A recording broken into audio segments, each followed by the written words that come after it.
The man who had just woken up didn't notice that the TV was broadcasting a terrifying piece of news.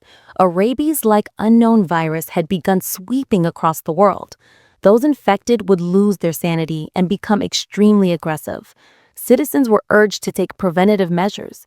But since he hadn't seen the report, he went out as usual and noticed that there were a lot more ambulances on the road today.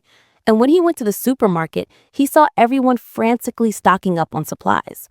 Although Lei felt something was off, he didn't think much of it. He bought only a few days' worth of food and went home. It wasn't until his sister video called him that night that he finally understood what was happening. Working in a government department, she knew more insider information. She said the virus was far more serious than the news claimed. The authorities had already built a safety zone on an offshore island. She told her brother to come quickly so they could evacuate together. Hearing how severe the situation was, Lei immediately booked a flight.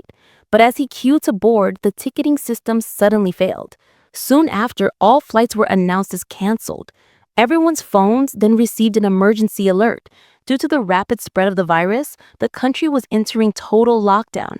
No one allowed in or out.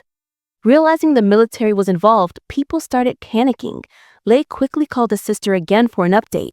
She told him to go home and wait. She would send someone to pick him up right away. But upon returning, he found the streets already jammed with cars. Upon hearing the news, citizens were fleeing in panic.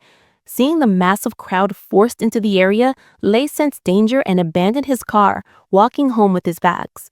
But upon arriving, exhausted, he saw soldiers heavily guarding his neighbor's home. The neighbor was tied up, restrained, screaming and twisting violently, sending chills down Lei's spine. His urge to leave grew stronger.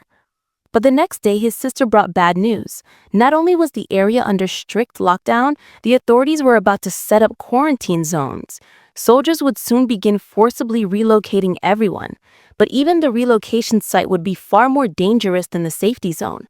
She told Lei to avoid being found by soldiers at all costs.